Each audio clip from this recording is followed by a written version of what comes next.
हवा का तूफान टूट गया।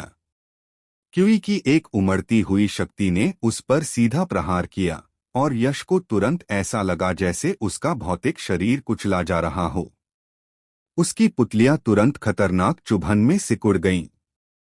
अर्धचरणीय जन्मजात क्षेत्र विशेषज्ञ ब्लैक टाइगर के हमले का सामना करते हुए उसने जरा भी लापरवाही बरतने की हिम्मत नहीं की।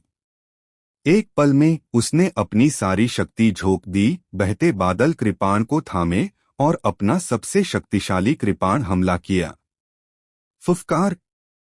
शून्य क्षेत्र में अचानक गरज और हवा जैसी एक भयंकर कृपाण की चमक खिल उठी।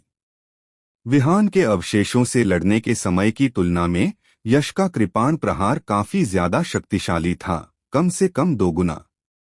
आखिरकार उस समय उसने जिस टूटी हुई लहर वाले खजाने की कलाकृति का इस्तेमाल किया था वह सिर्फ एक निम्न श्रेणी की पीली स्तरीय खजाने की कलाकृति थी, लेकिन अब वह उच्च श्रेणी की पीली स्तरीय खजाने की कलाकृति बहते बादल कृपाण का इस्तेमाल कर रहा था। एक अच्छी खजाने की कलाकृति निश्चित रूप से एक मार्शल आर्टिस्ट की ताकत को दोगुना कर सकती है। यही कारण है कि एक मार्शल आर्टिस्ट के लिए एक उन्नत खजाने की कलाकृति देखना एक विकृत व्यक्ति के लिए एक नग्न सुंदरी को देखने जैसा है।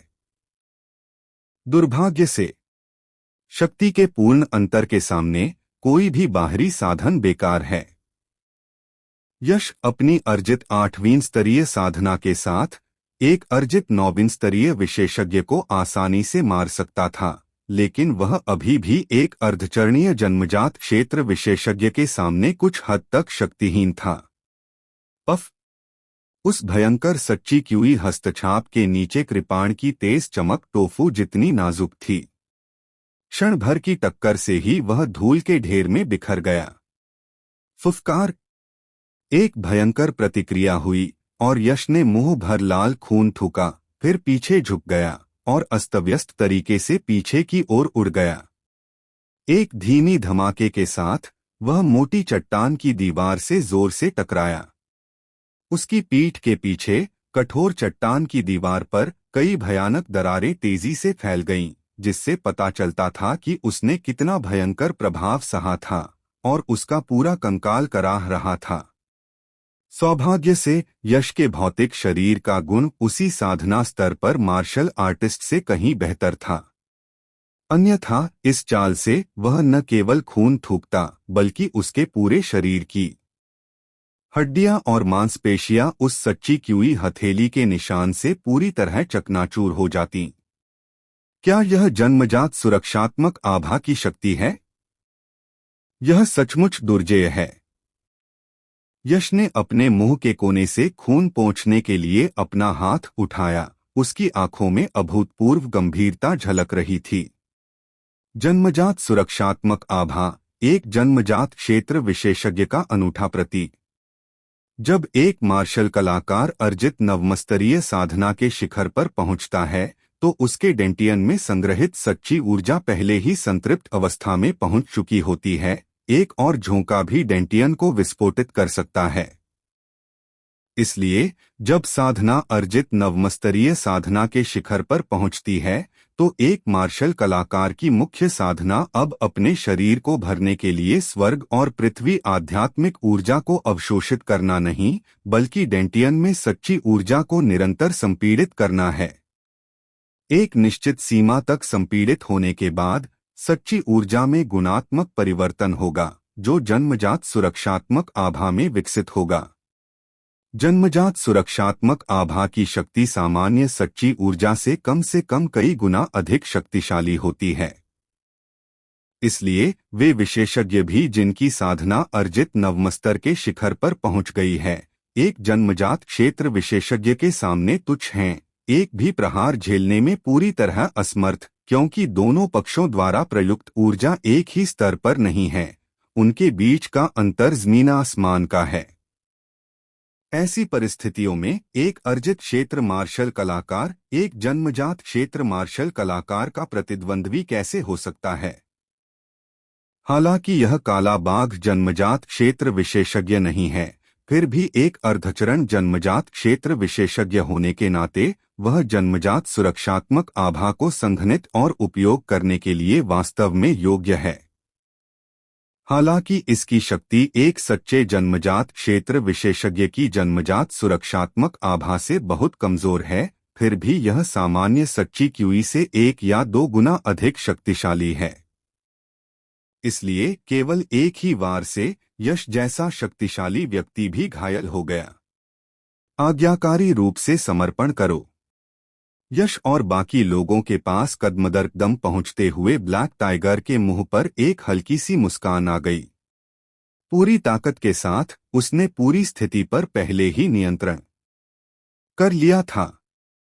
कुछ अर्जित रियल्म की चींटियों की हिम्मत कैसे हुई कि वे उसे चुनौती दें? उन्हें तो अपनी जगह ही नहीं पता। तुम चाहते हो कि हम आत्मसमर्पण कर दें? सपने देखो। यश ने एक गहरी सांस ली, फिर अचानक उठ खड़ा हुआ, सपने जैसे मायावी कदम पर कदम रखते हुए, अपने पीछे कई प्रतिबिंब छोड़ते हुए, और एक अप्रत्याशित प्रक्षेपवक्र के साथ बिजली की तरह ब्लैक टाइगर की ओर दौड़ा। एक ही झटके में वह ब्लैक टाइगर से पहले पहुंच गया, और उसके शरीर के भीतर की राजसी सच्ची ऊर्जा किसी पहाड़ के ढहने और समुद्र की गर्जना की तरह उमड़ पड़ी। उग्र लहरें, 100 गुना लहरें, तूफान का वार, प्रचंड गड़गड़ाहट की तेज दौड़, हवा का तूफान टूट गया। एक पल में यश ने अपने सबसे शक्तिशाली मार्शल कौशल का इस्तेमाल किया, और एक विशाल सच्ची क्यूई प्रकाश एक भयंकर तूफान की तरह ब्लैक टाइगर की ओर बढ़ा। इतनी शक्तिशाली शक्ति ने अपने रास्ते में आने वाली हर चीज को कुचलकर और विस्फोट करके बारीक यशर्ण बना दिया। एक पल में गुफा धूल से भर गई, जिससे दृष्टि धुंधली हो गई और सब कुछ धुंधला हो गया, जिससे सही स्थिति देखना असंभव हो गया। बच्चे, तुम्हारी मार्शल कौशल में महारत काफी ऊंची है, लेकिन दुर्भाग्य से पूर्ण शक्ति के सामने सब कुछ एक भ्रम है। मेरे लिए टूट जाओ। यश द्वारा प्रदर्शित मार्शल कौशल को देखकर अर्धचरणीय जन्मजात क्षेत्र विशेषज्ञ ब्लैक टाइगर भी आश्चर्य से भर गया। फिर वह संभला, तिरस्कारपूर्वक उपहास किया, दहाड़ा, और फिर जोर से अपनी हथेली बाहर निकाली। Boom boom boom, crack. शक्तिशाली जन्मजात सुरक्षात्मक आभा फूट पड़ी, जिसने यश के सारे युद्ध कौशल को सीधे क्रूर बल से चकनाचूर कर दिया। फिर यश की छाती पर जोर से टकराई। तुरंत हड्डियों की एक कंपा देने वाली कराह सुनाई दी। उसी क्षण यश की पसलियां, उसे पता नहीं कितनी, टूट गईं। आह! यश ने एक दर्दनाक चीख मारी, मुंह से लाल खून थूका जिसमें बड़ी मात्रा में आंतरिक अंगों के टुकड़े मिले थे। फिर एक फुसफुसाहट के साथ उसका शरीर अस्तव्यस्त तरीके से, जिस गति से वह आगे बढ़ा था, उससे कई गुना तेजी से पीछे की ओर उड़ गया और धुएं में गायब हो गया। हम अचानक ब्लैक टाइगर को लगा कि कुछ गड़बड़ है। उसका शरीर कांप उठा और गुफा में एक तेज हवा चली, जिसने चारों ओर फैली धूल को उड़ा दिया। उसकी पैनी नजर तुरंत उस दिशा की ओर गई जहां यश और बाकी लोग थे। इस समय वहां सब कुछ खाली था, एक भूत भी नहीं था। अच्छा बच्चा, तुम बहुत चालाक हो। ब्लैक टाइगर का चेहरा काला पड़ गया। वह बेवकूफ नहीं था, उसने तुरंत अंदाजा लगा लिया कि यश का अभी लड़ने के लिए बेतहाशा हमला उसे भ्रमित करने और अवनी और बाकियों को भागने का समय देने के लिए था। यह सोचकर कि अर्जित रियल्म साधना वाली चींटी ने उसे धोखा दिया है, ब्लैक टाइगर थोड़ा नाराज हुआ। उसने एक भयावह मुस्कान के साथ अपने दांत निकाले और गंभीर स्वर में कहा, बच्चे, तुम मेरी पकड़ से बचना चाहते हो। इसके बारे में सपने में भी मत सोचना। तुम चाहे कहीं भी भागो, मौत से नहीं बच पाओगे। पीछा करो। ब्लैक टाइगर ने धीमी आवाज में चिल्लाया, जिससे ब्लैक वाइंड बैंडिट्स के सभी सदस्य तेजी से उस दिशा में भागे जिस दिशा में यश और बाकिया भागे थे। तेज तेज हम उस कमीने के हाथ बिल्कुल नहीं लग सकते। उसकी ताकत बहुत ज्यादा है। अगर उसने हमें पकड़ लिया तो हम पक्के तौर पर मर जाएंगे। गलियारे में पूरी रफ्तार से दौड़ते हुए यश ने अपनी घायल छाती को जकड़ लिया। उसके सफेद दांत भींचे हुए थे और तेज दौड़ने के कारण उसके घाव से लगातार फैल रहे दिल दहला देने वाले दर्द को बेतहाशा सह रहा था। उसके नाजुक चेहरे पर घना ठंडा पसीना आ गया। यश का पहले से ही पीला रंग और भी ज्यादा सफेद हो गया, मानो कोई ज़ॉम्बी जिसने बरसों से दिन का उजाला न देखा हो, रंग का नामो निशान न रहा हो। उसके चेहरे की मांसपेशियां भी लगातार फड़क रही थीं, साफ तौर पर अमानवीय पीड़ा सह रही थीं। युवा गुरु यश, क्या आप ठीक हैं? यश की शक्ल देखकर अवनी ने दिल के दर्द और चिंता दोनों से पूछा। मैं ठीक हूं, अभी मरा नहीं हूं। यश ने दांत पीसते हुए एक वाक्य निकाला। जल्दी ही यश और बाकी लोग घबराहट में भागते हुए एक बार फिर गलियारे के अंत में पहुंच गए। जल्दी करो, प्रवेश द्वार खोलो। हाँ। अवनी ने देर न करते हुए आगे की ओर दौड़ लगाई। उसके पतले जेड जैसे हाथों ने तेजी से मशीन पर दबाव डाला और दरार के फिर से खुलते ही एक धीमी गड़गड़ाहट की आवाज गूंजी। सभी लोग अंदर आ गए और फिर अवनी ने मशीन को फिर से चालू कर दिया, जिससे दरार बंद हो गई। आखिरकार सुरक्षित। पत्थर के कक्ष में दोबारा प्रवेश करते ही यश, जिसका भौतिक शरीर तनावग्रस्त अवस्था में था, तुरंत थोड़ा शिथिल हो गया और उस शिथिलता के साथ उसकी सारी शक्ति मानो तुरंत ही समाप्त हो गई। वह कमजोर होकर जमीन पर गिर पड़ा। उसकी छाती जोर से धड़क रही थी, वह बैल की तरह हाँफ रहा था। बहरहाल, हालांकि वे सुरक्षित थे और उन्हें अर्धचरणीय जन्मजात क्षेत्र विशेषज्ञ ब्लैक टाइगर से अपनी जान को खतरा होने की चिंता नहीं थी, लेकिन यह केवल अस्थायी था। वे केवल अर्जित क्षेत्र के मार्शल आर्टिस्ट थे। हालांकि उनकी ताकत काफी थी, फिर भी वे नश्वर थे, जिन्हें अपनी भूख मिटाने के लिए भोजन की आवश्यकता थी। पर्याप्त भोजन के बिना वे भूख से मर जाएंगे, जबकि इनेट रियल्म के विशेषज्ञ बिना किसी समस्या के कई महीनों या सालों तक कुछ भी खाए बिना रह सकते हैं। मौजूदा हालात में वे ज्यादा से ज्यादा 1 महीने तक यहाँ छिप सकते थे। अगर वे तब तक बाहर नहीं निकले तो उन्हें भुखमरी का संकट झेलना पड़ेगा। और यही सबसे अच्छी स्थिति थी। ब्लैक टाइगर, जो प्राचीन मकबरे में विहान द्वारा छोड़ी गई खजाने की कलाकृतियों को पाने के लिए पूरी तरह से दृढ़ था, प्राचीन मकबरे को खोलने, उन्हें मारने और खजाने की कलाकृतियों को हथियाने के लिए हर संभव कोशिश जरूर करेगा।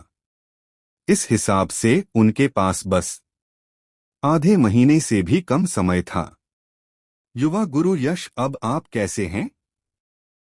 जमीन पर पड़े यश को देखकर, जिसका चेहरा पीला पड़ गया था, अवनी की खूबसूरत आंखों में एक दर्द की झलक दिखाई दी। आखिरकार उसकी ऐसी हालत इसलिए हुई थी क्योंकि उसने अर्धचरणीय जन्मजात क्षेत्र के एक मजबूत साधक अजीत का सीधा सामना करके उनकी रक्षा की थी। हाँ, मैं मोटी चमड़ी का हूँ, यह कोई बड़ी बात नहीं है। यश ने मुस्कुराने की कोशिश की, फिर अवनी की मदद से धीरे धीरे उठ बैठा। उसने अपने स्पेस बैग से कुछ औषधीय गोलियां निकालीं और उन्हें निगल लिया, और आखिरकार उसके चेहरे पर कुछ रंगत लौट आई। यह यश था जो अर्धचरणीय जन्मजात क्षेत्र के एक विशेषज्ञ के सीधे हमले को झेलने के बाद कुछ औषधीय गोलियां खाकर ठीक हो सका था। अगर यह अर्जित क्षेत्र के 8वें स्तर का कोई और मार्शल आर्टिस्ट होता तो शायद वह पल भर में धूल में मिल जाता। गड़गड़ाहट। तभी सीलबंद पत्थर की दीवार से अचानक एक धीमी सी आवाज आई जो जोर से हिल रही थी, और अनगिनत टूटे हुए पत्थर गिर रहे थे। जाहिर है कोई पत्थर की दीवार पर जोरदार हमला कर रहा था। बेशक यह अजीत और उसके ब्लैक वाइंड बैंडिट्स ही होंगे। वे उनका पीछा कर रहे थे, लेकिन उनके पास प्राचीन मकबरे को खोलने का सही तरीका नहीं था, इसलिए वे उसे खोलने का सबसे हिंसक तरीका ही चुन सकते थे। हालांकि वह पत्थर की दीवार बहुत मोटी लग रही थी और बहुत कुछ झेलने में सक्षम लग रही थी, यश और बाकी लोग अच्छी तरह जानते थे कि पत्थर की दीवार चाहे कितनी भी मोटी क्यों न हो, एक अर्धचरणीय जन्मजात क्षेत्र विशेषज्ञ को रोकना मुश्किल होगा। अगर अजीत लगातार पत्थर की दीवार पर बमबारी करता रहा तो आधे महीने से भी कम समय में वह उसे जरूर चकनाचूर कर देगा। उस समय यश और बाकी लोग निस्संदेह मर जाएंगे। यश ने लगातार हिलती पत्थर की दीवार से अपनी नजर हटा ली, एक गहरी सांस ली और उसकी आंखें चमक उठीं। इस संकट से सुरक्षित रूप से उबरने का कोई और रास्ता नहीं है। एकमात्र रास्ता है कि मेरी शक्ति फिर से बढ़े, एक ऐसे क्षेत्र तक पहुंचे जहां मैं अजीत, इस अर्धचरणीय जन्मजात क्षेत्र विशेषज्ञ से मुकाबला कर सकूं। लेकिन मेरा जीन जागरण पहले ही एक अड़चन तक पहुंच चुका है और इसे पार करना बहुत मुश्किल है। इसके लिए बहुत ऊर्जा की आवश्यकता होती है। यश बहुत पहले ही जीन जागरण के अड़चन तक पहुंच चुका था और पार करने से बस एक छोटा सा अंश ही दूर था। हालांकि यह अंश पार करने के लिए सबसे कठिन था। उसने मोटे तौर पर अनुमान लगाया था कि जीन के इस आखिरी अंश को जगाने के लिए आवश्यक कठिनाई और ऊर्जा पहले जागृत की गई ऊर्जा के 99% से भी ज्यादा होगी। हालांकि जागरण कठिन था, एक बार जागृत होने के बाद यश को मिलने वाले लाभ अवर्णनीय होंगे और उसका पूरा अस्तित्व एक प्रकार के उदात्तीकरण से गुजरेगा। उदाहरण के लिए, अपने जीन के पूरी तरह जागृत होने से पहले यश एक शक्तिशाली कीड़ा था, लेकिन अपने जीन के पूरी तरह जागृत होने के बाद वह एक ड्रैगन में बदल गया। मुझे विहान के प्राचीन मकबरे से काफी स्पिरिट मेडिसिन और स्पिरिट स्टोन मिले हैं। मुझे आश्चर्य है कि क्या ये मेरी सफलता के लिए काफी हैं। यश को अचानक कुछ सूझा, उसकी आंखें चमक उठीं और उसने जल्दी से अपने स्पेस बैग से सारे खजाने उंडेल दिए। तुरंत खजाने की रोशनी फैल गई और प्रचुर आध्यात्मिक क्यूई ने शून्य क्षेत्र को भर दिया। यह दृश्य देखकर अवनी और अन्य लोग यश को असमंजस से देखने लगे। उन्हें समझ नहीं आ रहा था कि वह क्या करना चाहता है। क्या वह जीने के बदले में खजाने सौंपना चाहता था? एक बच्चा भी जानता होगा कि यह असंभव है। अगर अजीत को खजाने मिल भी जाते तो भी वह उन्हें जाने नहीं देता, क्योंकि अगर वे यह बता दें कि अजीत ने विहान के प्राचीन मकबरे में छोड़े गए खजाने हासिल कर लिए हैं, तो अजीत 3 दिनों के भीतर इस दुनिया से हमेशा के लिए गायब हो जाएगा। वह इतना मूर्ख नहीं हो सकता था कि यह खबर लीक होने दे। यह आध्यात्मिक क्यूई पर्याप्त नहीं लगती। अवनी और अन्य लोगों की हैरान निगाहों को अनदेखा करते हुए यश ने अपने खजाने की जांच की और फिर थोड़ा भौहें सिकोड़ी।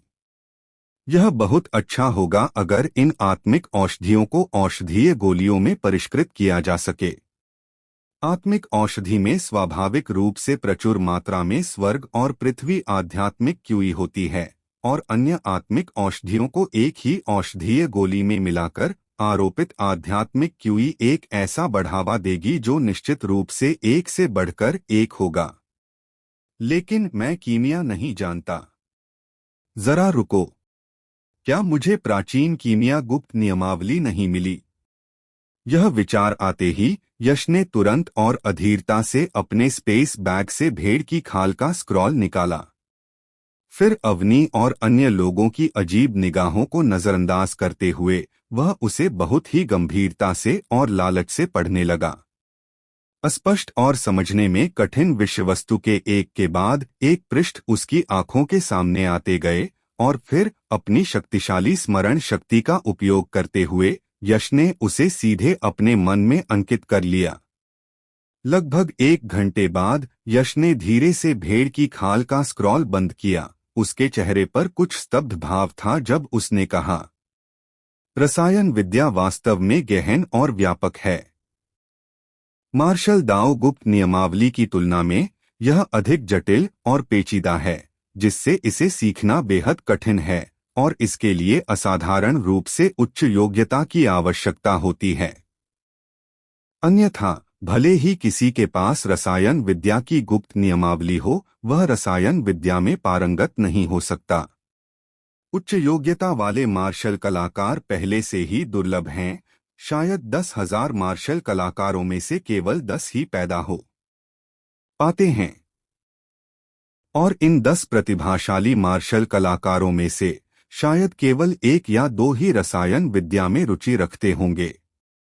इसे साधना कठिन है और बहुत से लोग इसमें रुचि नहीं रखते, इसलिए कोई आश्चर्य नहीं कि कोल्लम महाद्वीप पर इतने कम रसायन विद्या में पारंगत हैं।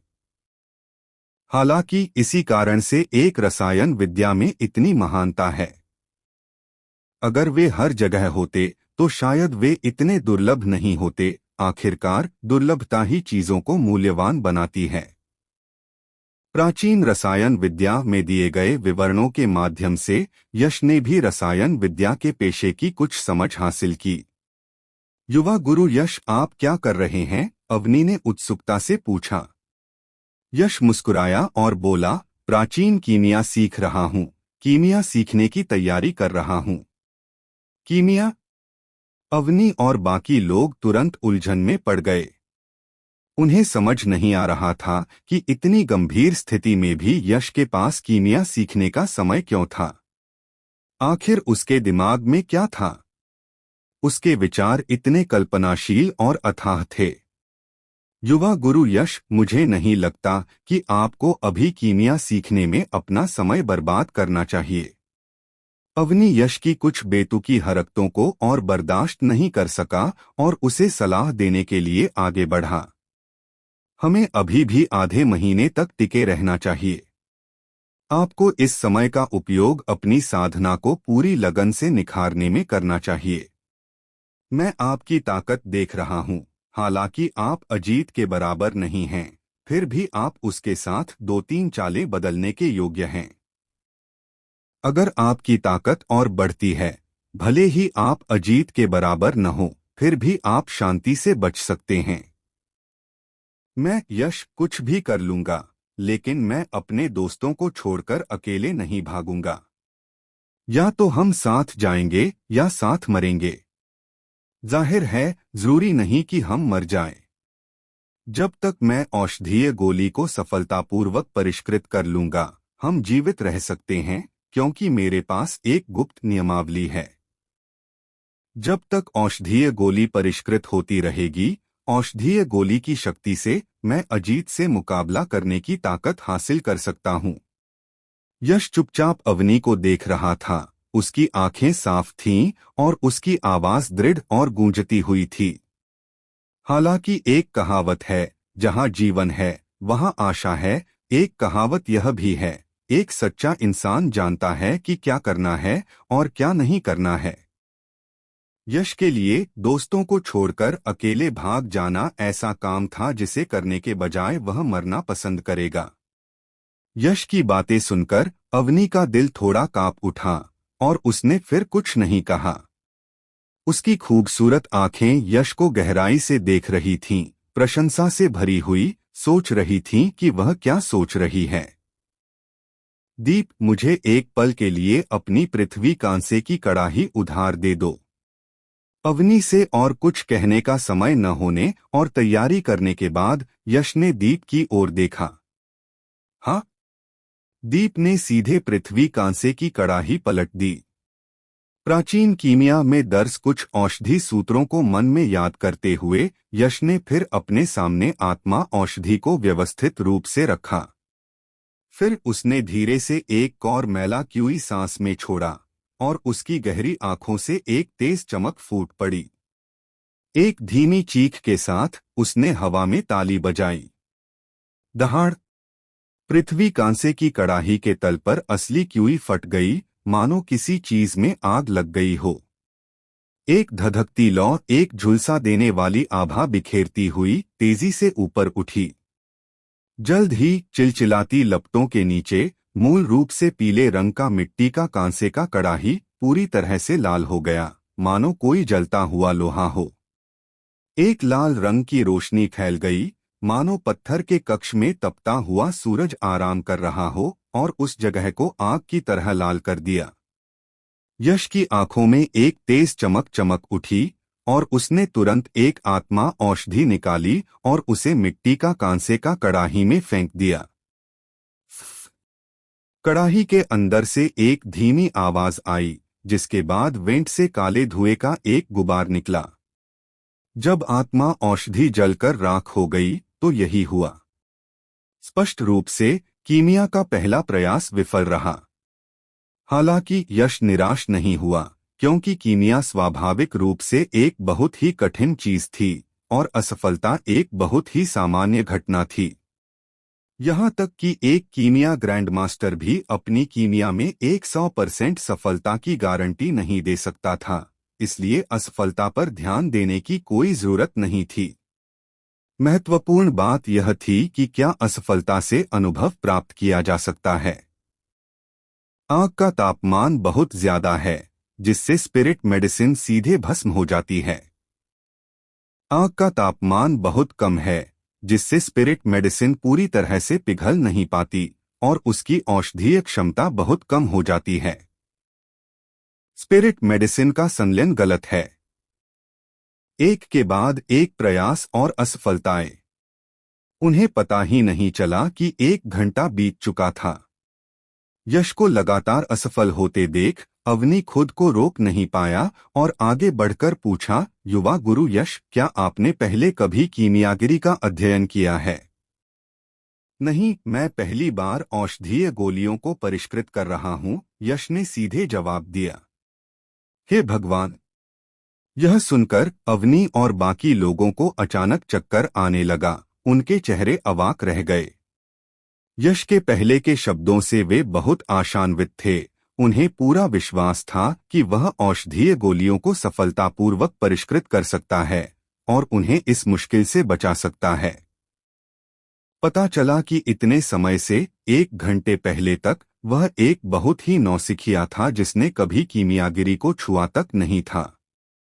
अवनी कुछ कीमियागरों को जानता था और समझता था कि एक योग्य कीमियागर बनना कितना मुश्किल है। इसके लिए कम से कम 1 साल की जरूरत थी, और वह भी अच्छी प्राकृतिक प्रतिभा और कीमियागिरी के दांव के लिए अत्यधिक योग्यता की शर्त पर। लेकिन उनका वर्तमान जीवन काल केवल आधा महीना या उससे भी कम था। लेकिन यश, यह नौसिखिया जिसने पहले कभी कीमियागिरी नहीं की थी, दरअसल इस छोटी सी अवधि में जल्दी से एक योग्य कीमियागर बनना चाहता था। यह बस एक कल्पना थी, बिल्कुल असंभव। एक पल में अवनी को लगा कि यश निश्चित रूप से एक जाल है। नहीं, वह एक बहुत बड़ा जाल था। नहीं, वह एक अजय दिव्य जाल था। चूंकि मुझे वैसे भी मरना ही है, तो मैं अपने जीवन के आखिरी पलों में कुछ ऐसा करूं जो मुझे पसंद हो। अवनी को लगा कि यश का सफल होना बिल्कुल नामुमकिन है। उसने बेबसी से आह भरी और मुड़कर एक तरफ चली गई। यश ने इस पर कोई ध्यान नहीं दिया। वह अभी भी लगन से कीमिया का अभ्यास कर रहा था। अनजाने में 10 दिन चुपचाप बीत गए। इन 10 दिनों के दौरान यश ने कीमिया का अभ्यास नहीं किया, बल्कि अपनी लगातार कीमिया की असफलताओं के कारणों का विश्लेषण करता रहा और लगन से अनुभव प्राप्त करता रहा। चाहे यह उसकी योग्यता के कारण हो या कीमिया के दांव में उसकी प्रतिभा के कारण। संक्षेप में, इन 10 दिनों के दौरान हालांकि यश ने कीमिया का अभ्यास नहीं किया था, फिर भी कीमिया के दांव में उसका अनुभव आश्चर्यजनक गति से तेजी से बढ़ रहा था। और इन 10 दिनों में कई घटनाएं भी घटीं। उदाहरण के लिए, पत्थर के कक्ष के प्रवेश द्वार को अवरुद्ध करने वाली पत्थर की दीवार 10 दिनों के लगातार हमलों के बाद अनगिनत दरारों से ढकी हुई थी, मानो वह कोई चीनी मिट्टी की वस्तु हो जो जमीन पर गिर गई हो और किसी भी क्षण फटने को तैयार हो।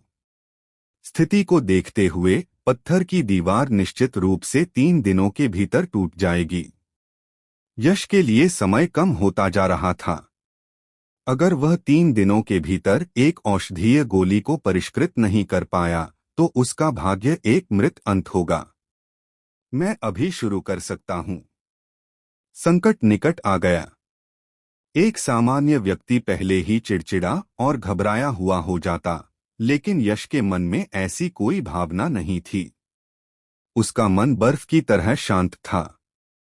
एक ओर यह उसके हृदय स्वभाव के कारण हो सकता था और दूसरी ओर यह आत्मसंयम का दबाव था, क्योंकि कीमिया का अभ्यास करते समय व्यक्ति को अत्यधिक एकाग्र होना चाहिए और जरा सी भी गलती नहीं करनी चाहिए, अन्यथा कीमिया अनिवार्य रूप से विफल हो जाएगी। धीरे धीरे एक गंदी क्यूई छोड़ते हुए यश ने धीरे से अपनी थोड़ी बंद आंखें खोलीं। उसकी गहरी आंखों में एक चमक सी चमकी और फिर गायब हो गई। फुफकार।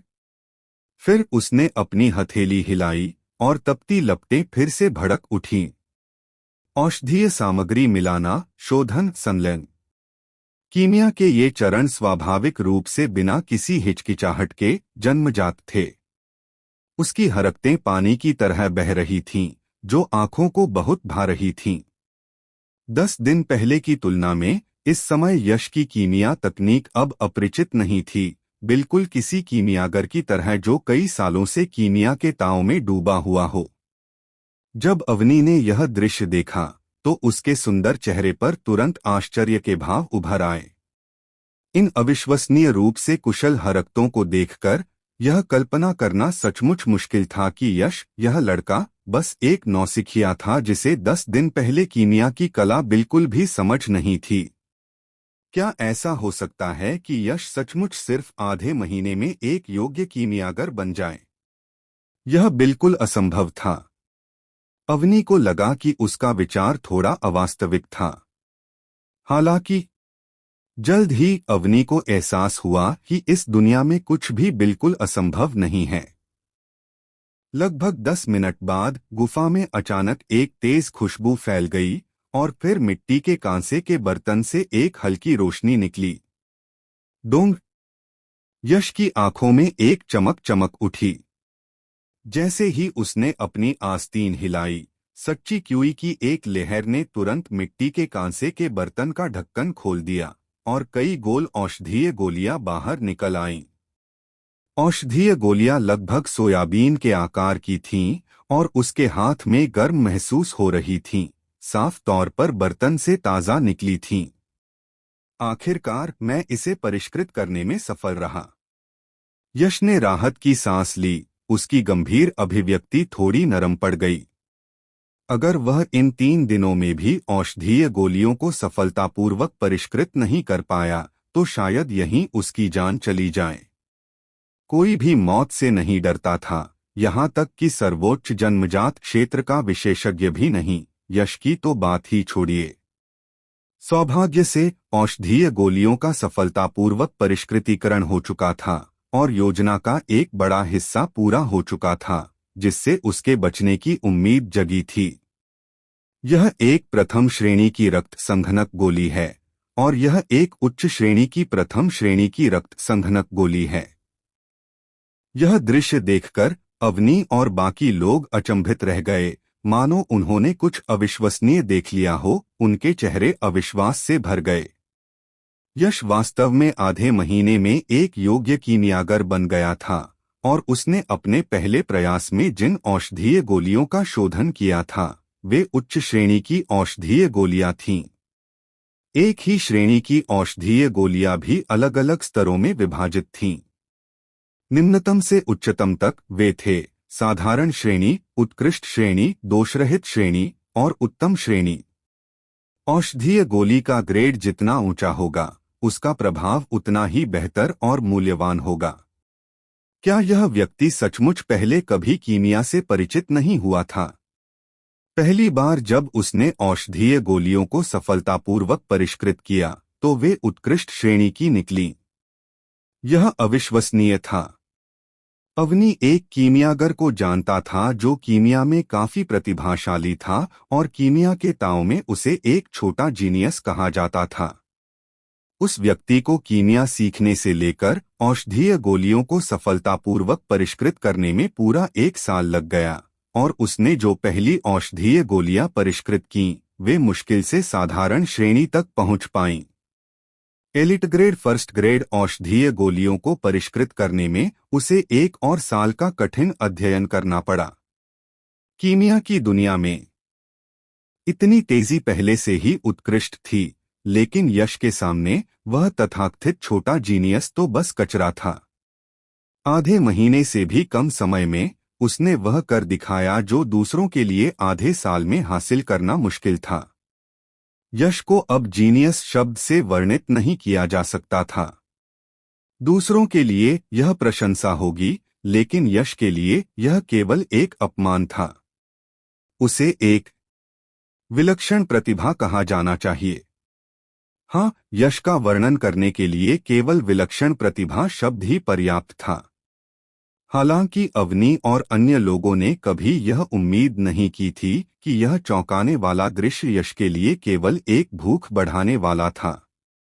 यश ने अपने आनंदमय मन को शांत किया। अवनी और अन्य लोगों के आश्चर्य और सदमे की परवाह किए बिना वह आगे बढ़ता रहा और औषधीय गोलियों को परिष्कृत करता रहा। 2 दिन पलक झपकते ही बीत गए।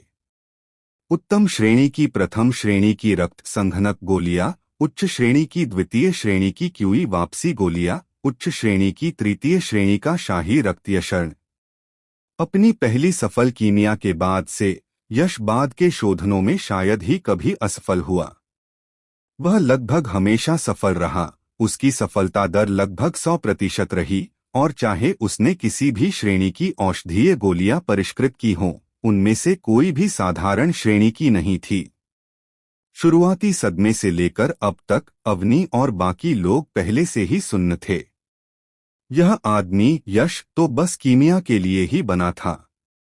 दूसरे कीमियागरों की नज़र में जो चमत्कार माना जाता था, वह यश के लिए बस सबसे सामान्य बात थी। अगर यह बात फैल गई तो मुझे डर है कि यश का नाम यक्षागिरी देश की पूरी कीमिया दुनिया को झकझोर देगा, है ना? अवनी और बाकी लोग चुपचाप सोच रहे थे। रसायन विद्या समाप्त हो गई। तीसरी श्रेणी की शाही रक्त गोली को सफलतापूर्वक परिष्कृत करने के बाद यश के मन में एक गहरी इच्छा जागी और वह परिष्कृत करना जारी रखना चाहता था। लेकिन जब उसने अपने बड़े हाथ से उसे पकड़ा तो उसने पाया कि सारी आत्मा औषधि पहले ही खत्म हो चुकी थी। वह अनिच्छा से रुका और फिर उसने प्राप्त की गई औषधियों की सूची बनानी शुरू कर दी। 42 प्रथम श्रेणी की औषधियाँ, 17 द्वितीय श्रेणी की औषधियाँ और 9 तृतीय श्रेणी की औषधियाँ। यश को अपने द्वारा परिष्कृत की गई औषधियों के विशिष्ट प्रभावों की परवाह नहीं थी। उसे केवल इस बात की परवाह थी कि इन औषधियों में कितनी ऊर्जा निहित है, क्योंकि यही उसकी सफलता की कुंजी थी। एक आकलन के बाद यश के चेहरे पर एक हल्की सी मुस्कान आ गई। ये औषधियाँ उसके पास मौजूद आत्मा रत्नों से उत्पन्न होने वाली ऊर्जा के साथ मिलकर उसके लिए अपनी बाधा को तोड़ने के लिए पर्याप्त होनी चाहिए। फुफकार। बिना किसी हिचकिचाहट के यश ने एक हाथ की मुहर बनाई और तुरंत एक विशाल हंडा प्रेत प्रकट हुआ, जिसने सभी औषधीय गोलियों और आत्मा रत्नों को ऐसे सोख लिया जैसे कोई लंबी व्हेल पानी खींच रही हो। फुफकार। अराजकता की लपटें उठीं, सभी आध्यात्मिक रत्नों और औषधीय गोलियों को पिघलाकर विशाल आध्यात्मिक क्यूई में बदल दिया, जो हंडा के शरीर से नीचे बहकर यश के मुकुट के माध्यम से उसके शरीर में प्रवेश कर गई। युवा गुरु यश क्या करने की कोशिश कर रहे हैं? सभी औषधीय गोलियों और हजारों निम्न श्रेणी के आध्यात्मिक रत्नों को एक साथ परिष्कृत करना। उत्पन्न आध्यात्मिक क्यूई इतनी विशाल होगी कि एक अर्धचरणीय जन्मजात क्षेत्र विशेषज्ञ के लिए भी इसे झेलना मुश्किल होगा। उसने वास्तव में इसे एक ही बार में अपने शरीर में सोख लिया। क्या उसे विस्फोट और मृत्यु का डर नहीं है? यह दृश्य देखकर अवनी और अन्य लोग स्तब्ध रह गए। आध्यात्मिक क्यूई सशक्तिकरण, जीन जागृति, 9 स्वर्ग और 10 पृथ्वी, मैं ही एकमात्र शासक हूँ। धमाका। अवनी और अन्य लोगों के सदमे को नजरअंदाज करते हुए यश ने अपने हाथों की मुहरें बदलीं और एक धीमी चीख निकाली। तुरंत उसके शरीर के भीतर का जीन एक शक्तिशाली भक्षण शक्ति के साथ फूट पड़ा, जिसने आध्यात्मिक क्यूई को पूरी तरह से निगल लिया, जो एक अर्धचरणीय जन्मजात क्षेत्र विशेषज्ञ को भी विस्फोटित करके मरने के लिए पर्याप्त था। अचानक एक गगनभेदी गर्जना, मानो स्वर्ग और पृथ्वी की पहली रचना हुई हो, यश के शरीर में गूंजी। भिनभिनाहट।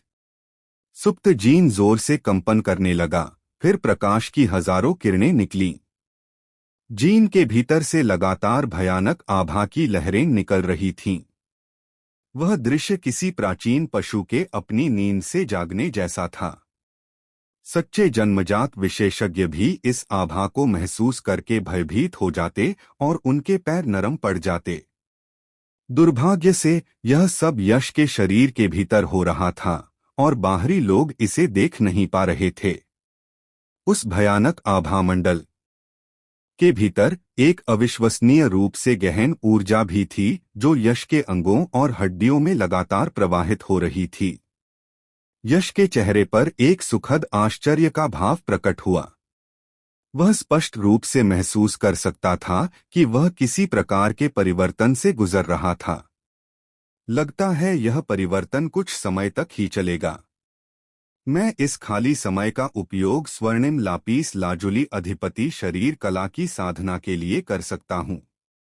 मैं लंबे समय से इस गहन श्रेणी मध्यस्तरीय शरीर शोधन साधना तकनीक के लिए तरस रहा था।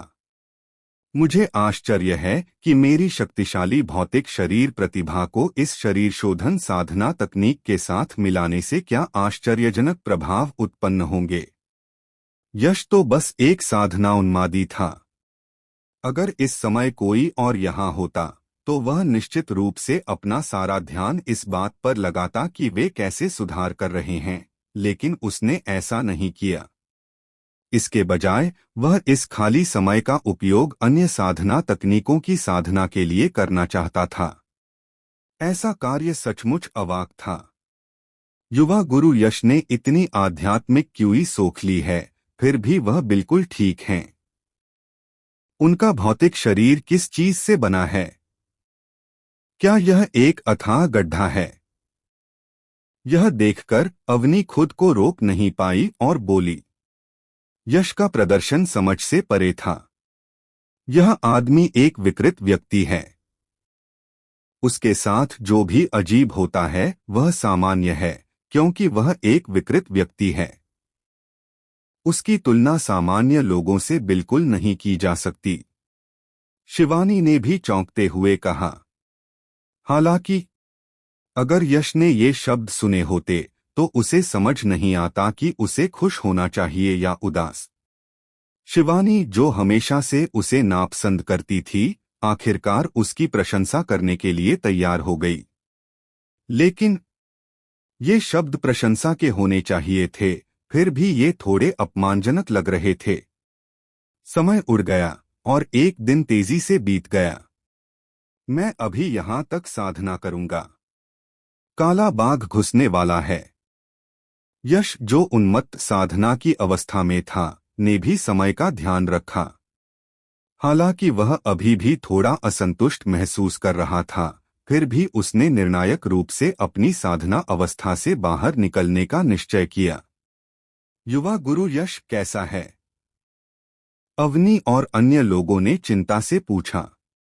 यश के कार्यों की सफलता उनके जीवन से जुड़ी थी, तो वे इसे गंभीरता से कैसे नहीं ले सकते थे।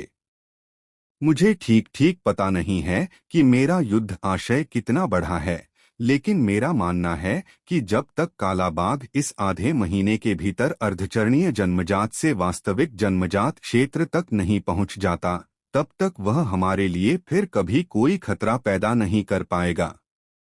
उसके अंगों और हड्डियों में व्याप्त शक्तिशाली शक्ति ने यश को एक मजबूत आत्मविश्वास दिया। सचमुच? अवनी और अन्य लोग यश की बातों पर थोड़ा संशय में थे। उन्हें दोष नहीं दिया जा सकता था, क्योंकि ऐसी बात पर विश्वास करना वाकई मुश्किल था।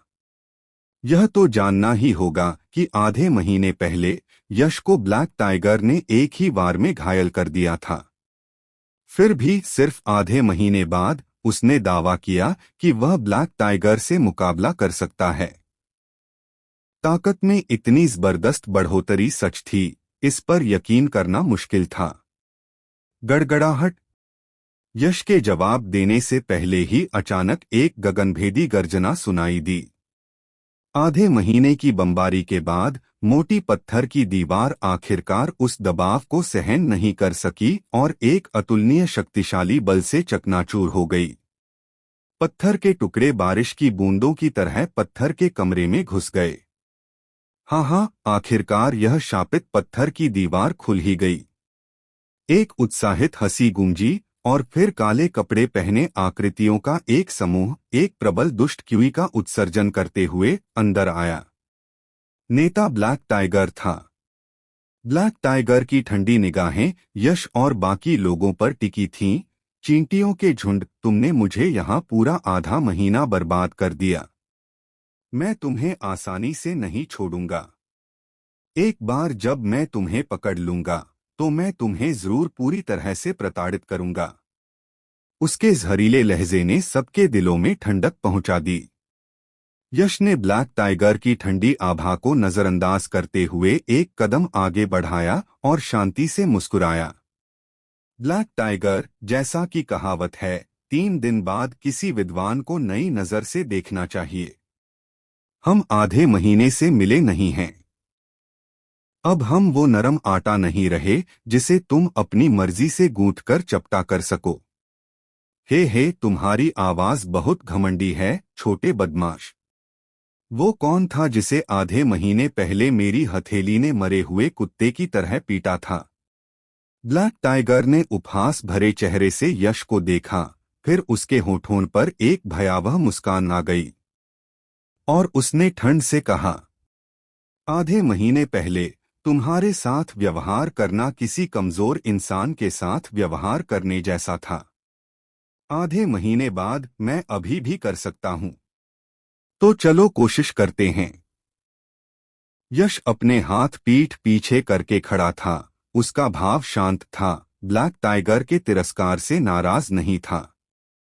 अब उसे एक मार्शल दाव विशेषज्ञ माना जाता था, जिसकी मनःस्थिति बहुत मजबूत थी। कुछ शब्दों से उसकी दृढ़ मनःस्थिति कैसे डगमगा सकती थी। उसकी गहरी आंखों से एक उग्र युद्धाशय प्रवाहित हो रहा था। युद्धाशय में अपनी वर्तमान वृद्धि के साथ वह सचमुच यह परखना चाहता था कि उसमें कितना सुधार हुआ है। तो मुझे भी तो देखने दो कि सिर्फ आधे महीने में तुम में कितना सुधार आया है। इतना घमंडी होने की हिम्मत कैसे हुई? यश के शांत स्वभाव ने ब्लैक टाइगर को नाराज कर दिया। उसने हल्के से खर्राटे लिए, अपना हाथ उठाया और हवा में हथेली से वार किया। धमाका! तुरंत एक सच्ची क्यूई हथेली का निशान, जो भयंकर जन्मजात सुरक्षात्मक आभा से संघनित हुआ था, अचानक शून्य क्षेत्र में बना, अपने साथ एक कम क्यूई विस्फोट लाया, जिसमें पर्याप्त क्यूई तरंगों के छल्ले थे, और यश की ओर तेजी से टूट पड़ा।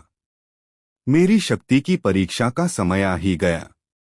यश की आंखें सच्ची क्यूई के निशान को ठंडी नजरों से घूर रही थीं। आधा महीना पहले इस सच्चे क्यूई हस्तचिह्न से वह आसानी से गंभीर रूप से घायल हो गया था। अब फिर से उसका सामना करते हुए वह देखना चाहता था कि क्या वह जन्मजात सुरक्षात्मक आभा ज्यादा मजबूत थी या उसके जागृत जीन ज्यादा प्रभावशाली थे। यश ने अचानक एक हल्की चीख मारी। एक पल में उसकी त्वचा की सतह पर एक धुंधली सफेद रोशनी, जो बिल्कुल जेड जैसी शुद्ध थी, दिखाई दी, बिल्कुल वैसी ही जैसी आधे महीने पहले विहान के अवशेषों पर झिलमिला रही थी। यह वास्तव में गहन ग्रेड मध्यम ग्रेड बॉडी रिफाइनिंग कल्टीवेशन तकनीक golden Lapis lazuli Overlord body art white Lapis lazuli Overlord body का पहला चरण था। युवा गुरु चू ने इतनी आध्यात्मिक क्यूई सोख ली है, फिर भी वह बिल्कुल ठीक हैं। उनका भौतिक शरीर किस चीज से बना है? क्या यह एक अथाह गड्ढा है? यह देखकर अवनी खुद को रोक नहीं पाई और बोली। यश का प्रदर्शन समझ से परे था। यह आदमी एक विकृत व्यक्ति है। उसके साथ जो भी अजीब होता है वह सामान्य है, क्योंकि वह एक विकृत व्यक्ति है। उसकी तुलना सामान्य लोगों से बिल्कुल नहीं की जा सकती।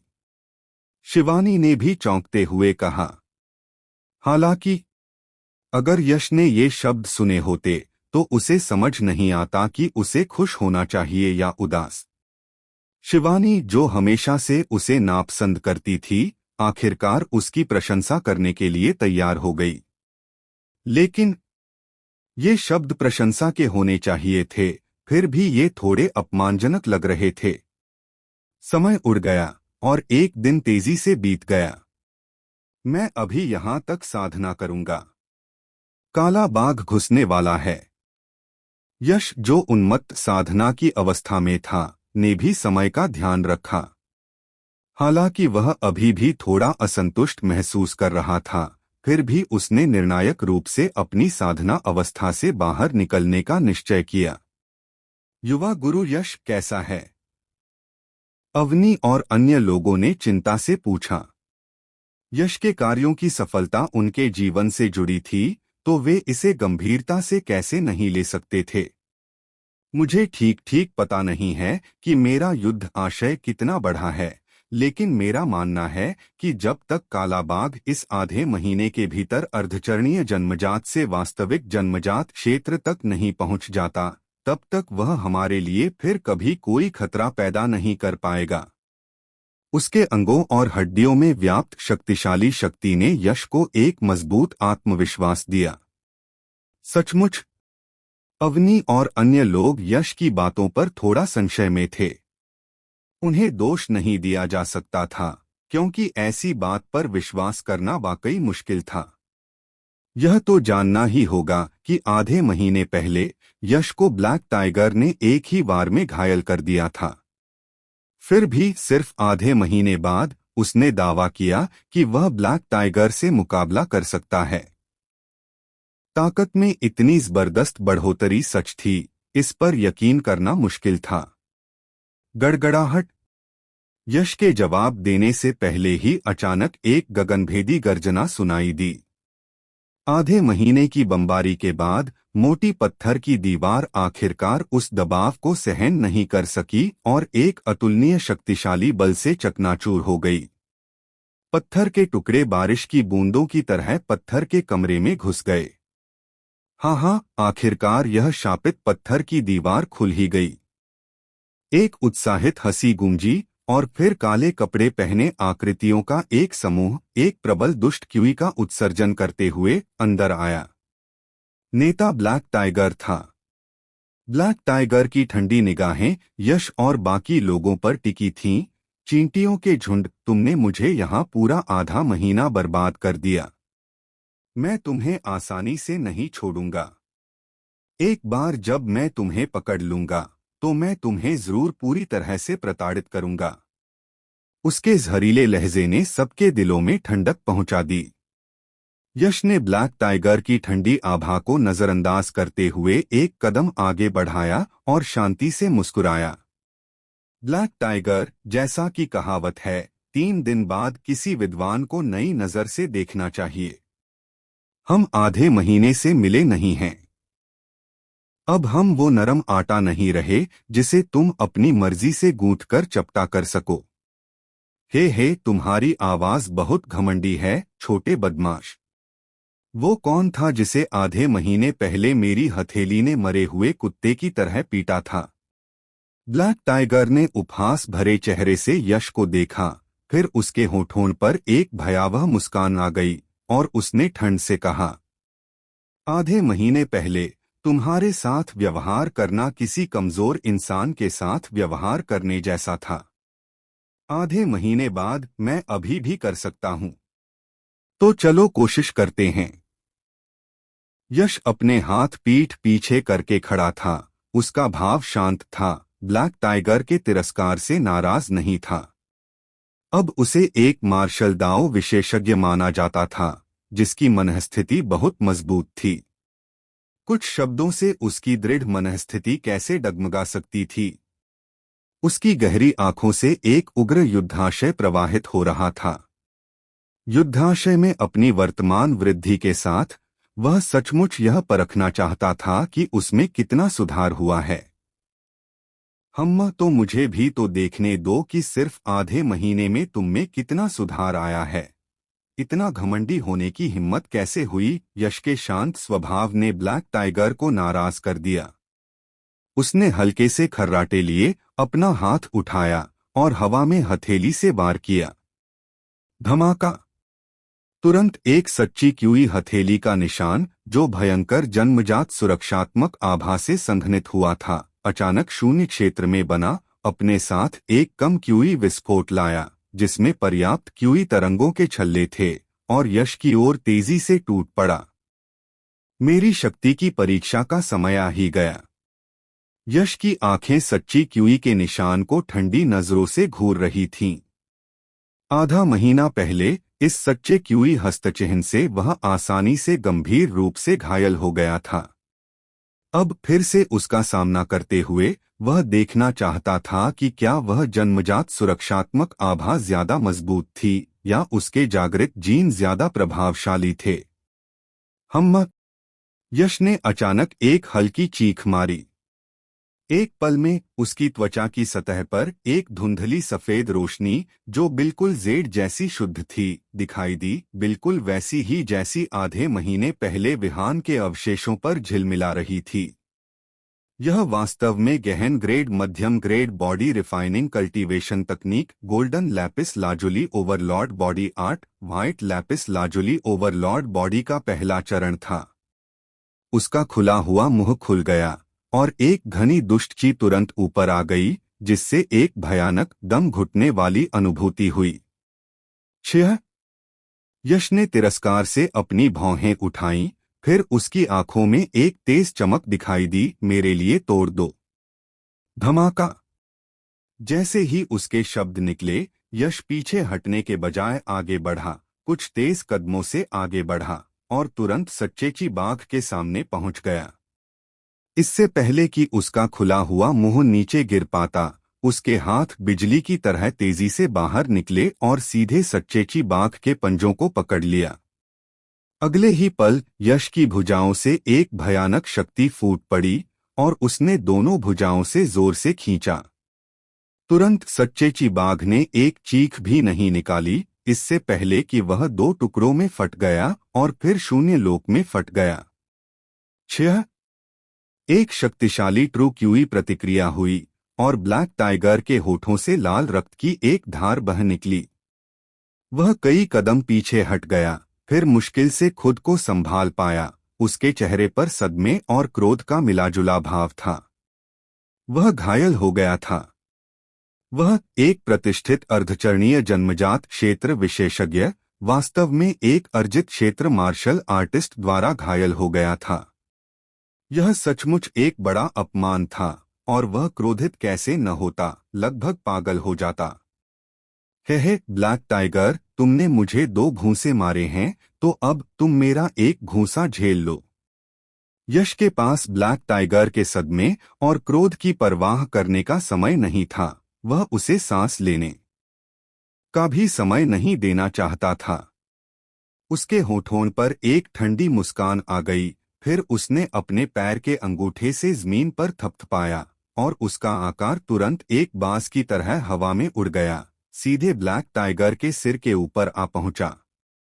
अगले ही पल उसकी दबंग लोहे की मुट्ठी, सफेद रोशनी और शक्तिशाली सच्ची क्यूई उतार चढ़ाव से झिलमिलाती हुई पूरी तरह से सीधी रेखा में टूट पड़ी। उग्र लहरें, प्रचंड ज्वार, 100 गुना लहरें। धमाका! एक घूंसा निकला, मानो उमड़ती लहरें आसमान से टकरा रही हों। इस क्षण उग्र तरंगों की पूरी शक्ति यश के हाथों में आ गई। इसकी शक्ति शायद किसी निम्न श्रेणी के गहन युद्ध कौशल के बराबर थी। निश्चल फिर भी एक बार हिलने पर मानो समुद्र का कोप उग्र लहरें। अच्छा नहीं। यह देखकर ब्लैक टाइगर का चेहरा एकदम बदल गया और उसके दिल में खतरे का एक गहरा एहसास उमड़ पड़ा।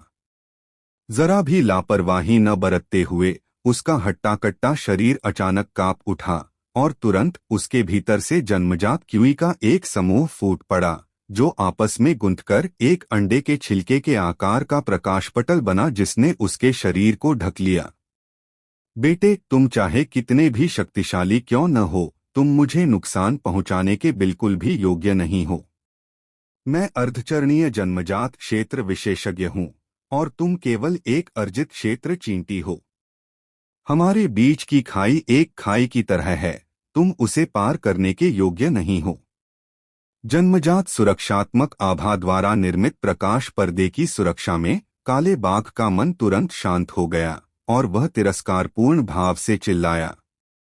यह सुनकर यश ने केवल अपने होठों को एक ठंडी मुस्कान में सिकोड़ लिया, कुछ नहीं बोला। वास्तव में जन्मजात क्षेत्र और अर्जित क्षेत्र के बीच की खाई बहुत बड़ी है और उसे पार करना असंभव है। भले ही यश स्वर्ग विरोधी दिव्य साधना तकनीक स्वर्ग सृजन शास्त्र को ग्रहण कर ले, समस्या यह है कि तुम काले बाघ एक सच्चे जन्मजात क्षेत्र विशेषज्ञ नहीं हो, तुम केवल अर्धचरणीय हो। धमाका। अनगिनत गंभीर आंखों की निगाहों के सामने भयानक शक्ति से भरा वह भारी मुक्का आखिरकार प्रकाश पटल पर जोर से लगा और तुरंत एक बहरा कर देने वाला धमाका हुआ। मुक्के का जोर मानो किसी बांध के खुलने का दरवाजा खुला हो, बाहर निकला और प्रकाश पटल पर लगा।